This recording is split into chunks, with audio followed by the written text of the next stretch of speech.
It's Friday. It's 4 o'clock. It is Short Fuse. Happy New Year. As you can see, over Christmas, we've had a few changes. We've got a new set, a virtual set. We'll do some fun things with it over the next few weeks. And obviously one thing that clearly happened is that I didn't have any Christmas present from Santa Claus involving a razor. So I've grown this weird beard because apparently that's what all the weirdos like to have, don't they, George? The Colonel. It's the Colonel. Do hope you had a good Christmas. Happy New Year to everyone. And a big shout out to my friends in Italy. Ciao ragazzi, come sta Elena e Federico? Molto grazie per questa. Hey, shh, listen to that. They're loving it. Una vacanza fantastico. And that was basically some weird shit that I said there. We've got a busy, shut up. We've got a busy year ahead, and I'll be taking you through some of the dates this year.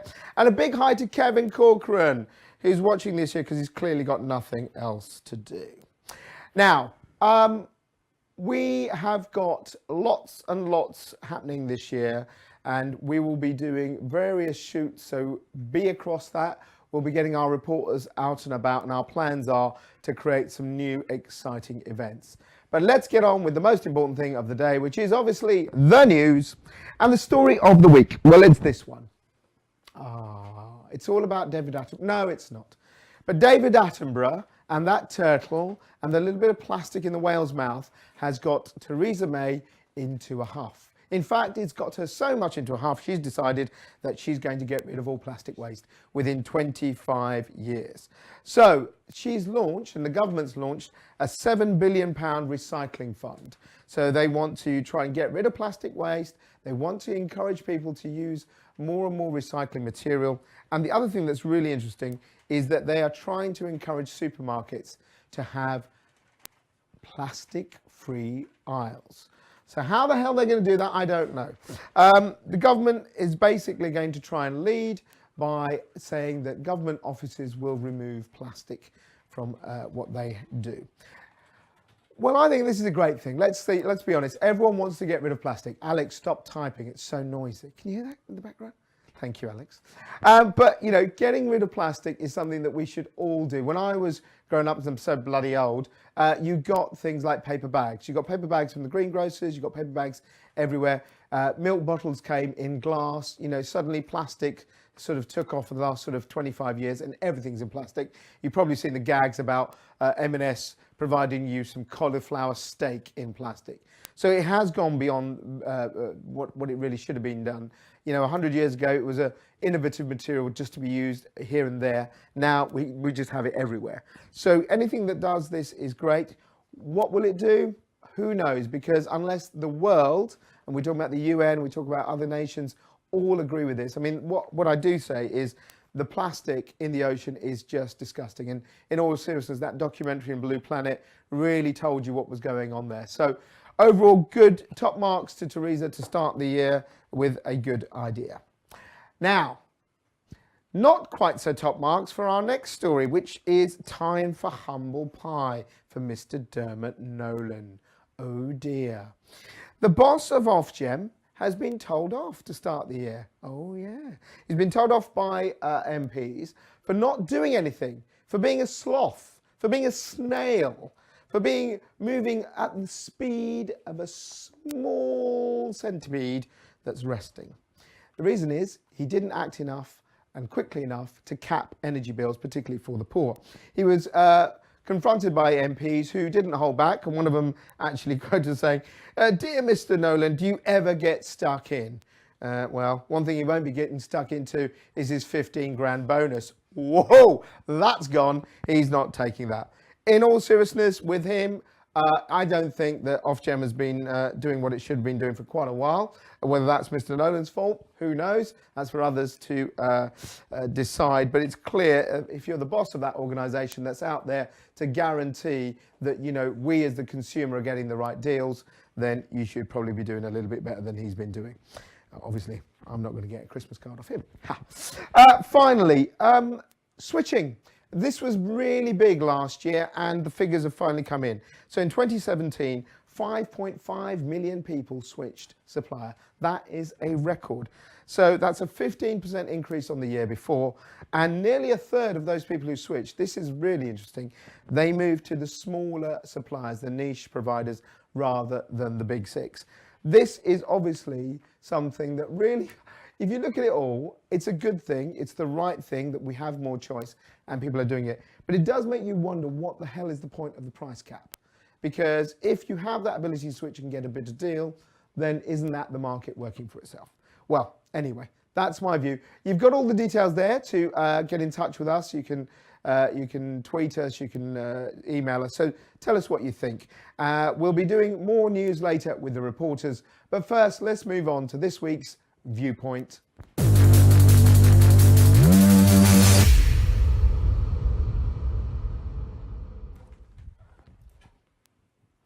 Right, so this Viewpoint, I'm going to put in some headphones, not because I'm suddenly getting deaf, but because we're going to speak to someone quite special.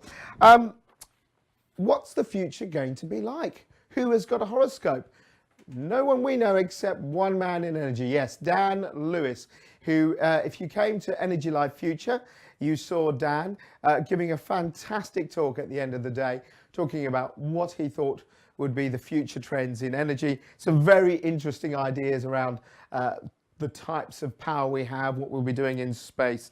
And what I thought was, what a great way to start the year if we got Dan in to give us his views on what he thinks might be coming up. So joining us live from his palatial studio in central London, Dan, how are you, young man?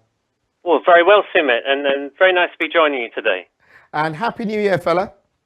And Happy New Year to you too and everyone at ELN. Excellent. Now, Dan, if people don't know you, we've told you, people, that you're from the Institute of Directors, but also you run Future Energy Strategies. Do you want to tell people a little bit about your background and not just how suave you are? Oh, well, look, I don't presume to be any of, the greatest, smartest person of all time. But what I would say is I've been looking at the energy market and energy policy for about 15 years now, and it's never failed to surprise me. I thought this was such an interesting session to do, to sort of look ahead and even look back a bit about what's been happening and what might happen. Because the one thing about energy predictions is you can be fairly sure that it won't quite turn out how you think. So let's take a risk. Let's have a discussion about this. Well, why not? And let's start with the one thing that people dare not speak or mention, except in the world of Trump, but let's face it, is still powering the whole world: oil. What are your thoughts on what's going to happen with oil this year, Dan? The riskiest question of all, because oil tends to do the reverse of what everyone thinks it's going to do. I thought it just got boring. I thought we were trading in a new range of, $40 to $60, but we've just reached $70 a barrel.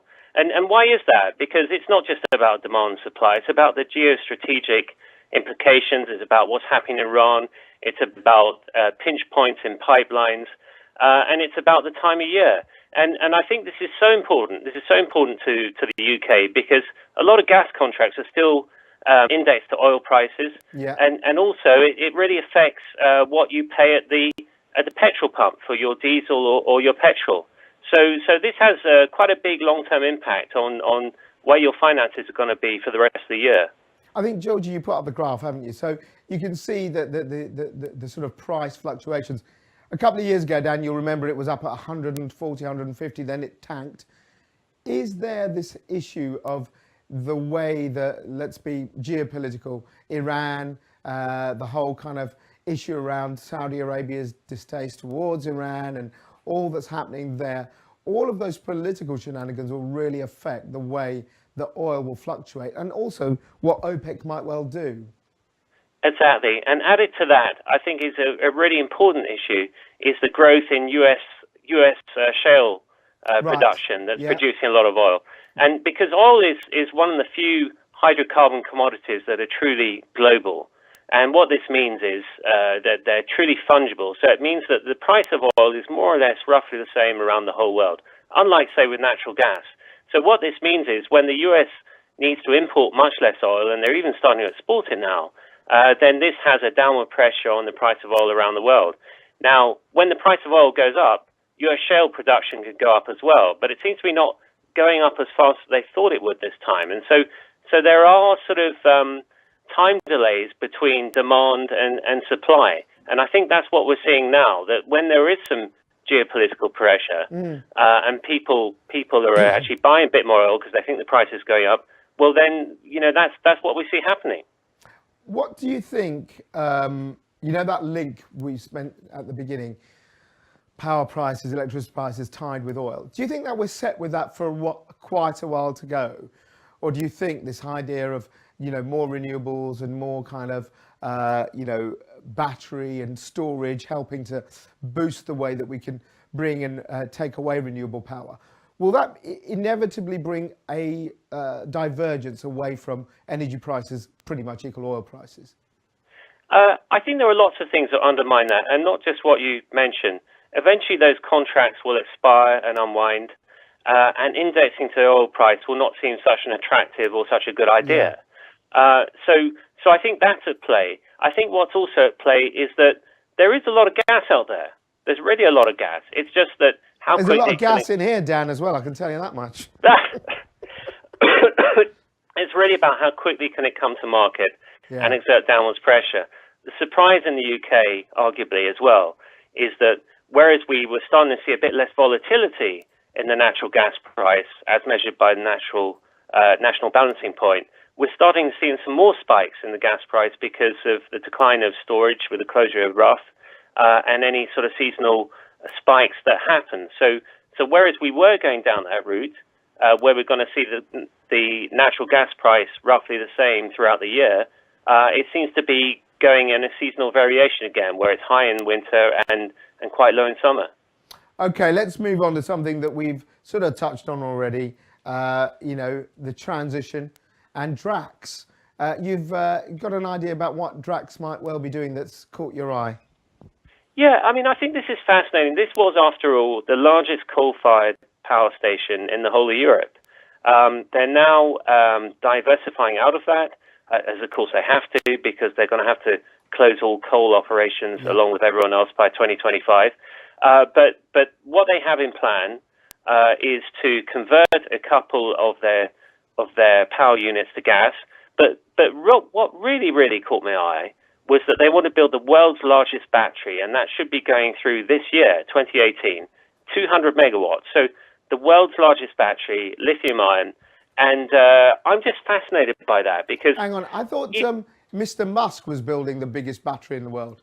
Well, they're doing an eclipse, you see, because he has built the world's largest battery, but it was about 100 megawatts. So what they plan for is up to 200 megawatts. It's a record breaker. So that is, that really is a genuine record breaker. And if you are going to build a battery farm, for want of a better term, what you need to make it pay, you need high and volatile prices. So they must be taking a pretty big bet on that, a pretty big bet on that. And I'm really interested to see how that pans out, because let's look back a few years ago. There were a lot of companies playing around in the demand-side response space, and a few of those went under. Yes. So I'm wondering if we don't have a little bit of a bubble in batteries. But I do think it's very interesting, the kind of software that's now coming into the power spectrum that's driving things like batteries. And I'm quite excited about the innovation that's going on there. All right. Okay. Well, any other last quick things to watch out for in the mind of Dan? Well, I've always got quite a few things, but I'll try and narrow it down.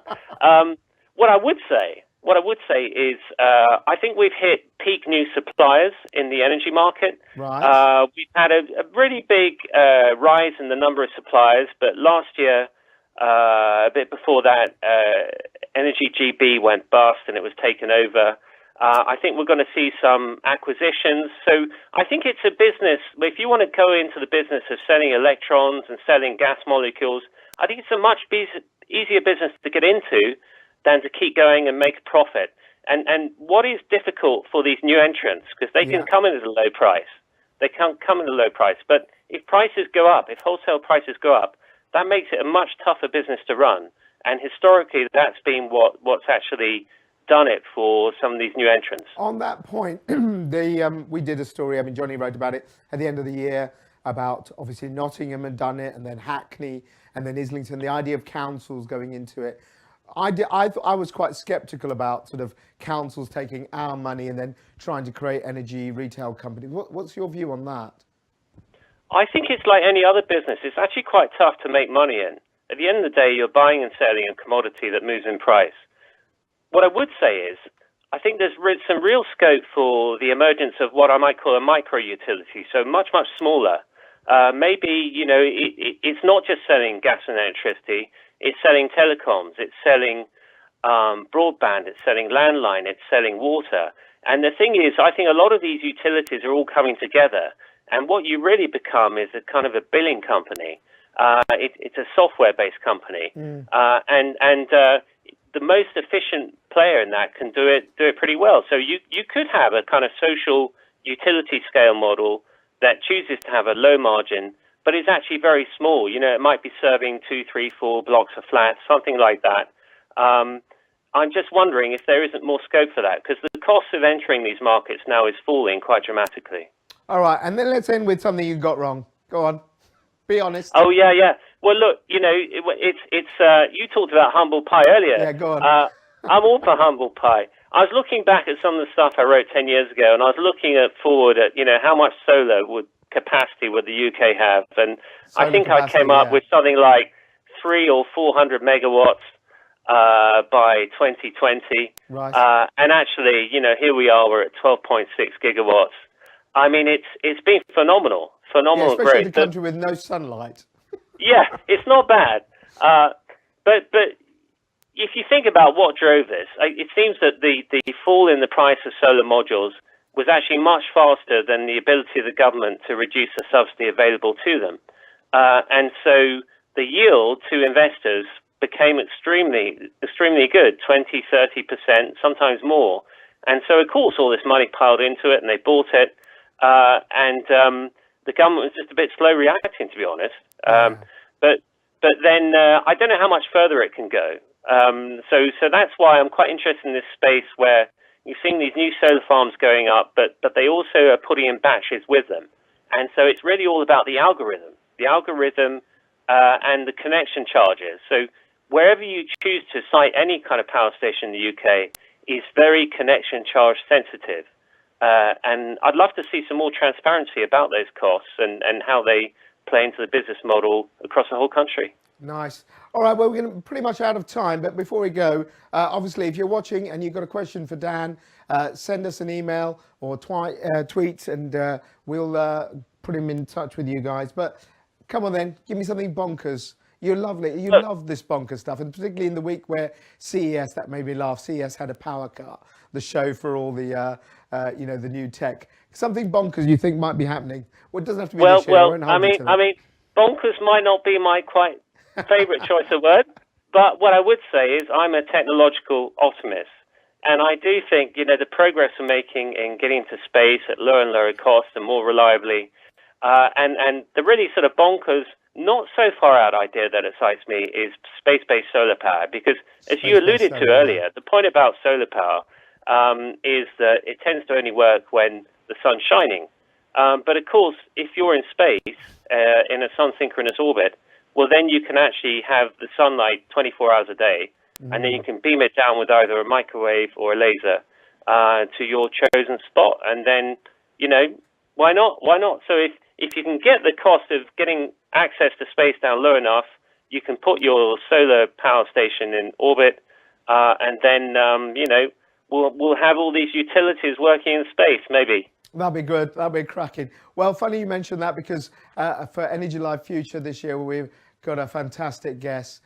We've got Baz Luhrmann, the CEO of Mars One, who's all about colonizing space. So, and I know we'll see you there, Dan. Listen, thanks very much, mate. And if you are interested in Dan's views, you'll be able to read him in Energy Live News. We'll get you doing some stuff regularly. All right. Thanks so much. Take care. All the best. All right. Bye-bye. Excellent. Well, there's Dan there with a lot of sense. Let's see if any of that stuff comes together. Now it's time for someone who makes very little sense. Oh, yes. It's the Hack Hutch.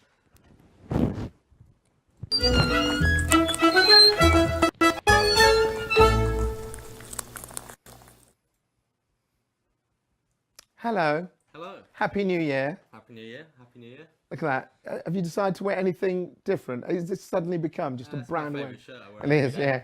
How are you, young man?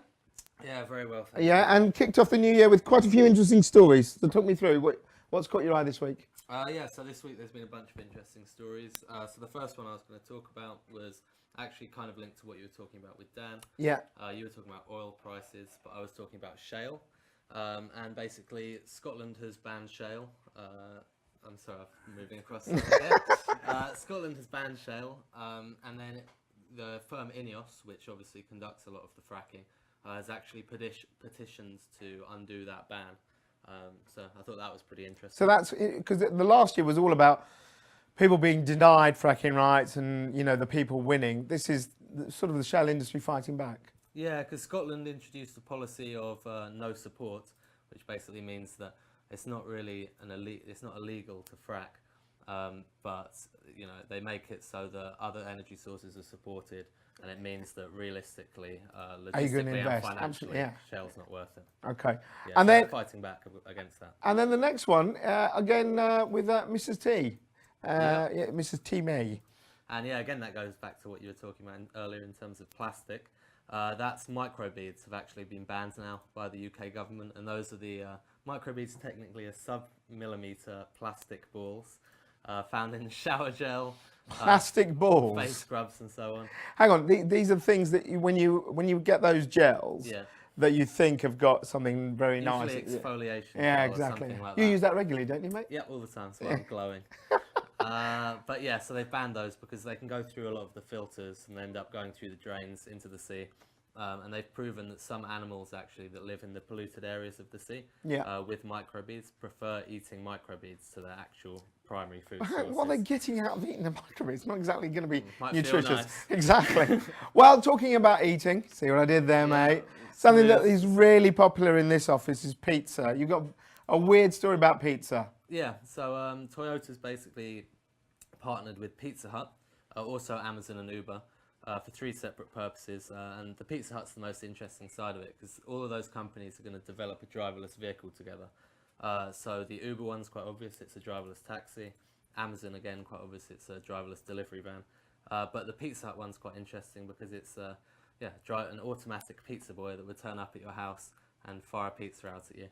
And they're actually It's going to cook the pizza on it. George is already wanting to get one of those. Yeah, they're talking about the ovens might be actually part of the ban. So bloody mad. don't crash into one. Okay, and that's it apart from? You can contact us. Pree's actually not here at the moment, but She's I'm not well, here, so big. so I'm lonely. Hi, Pree. So, yeah, send me a message and keep me company at stories@energylivenews.com.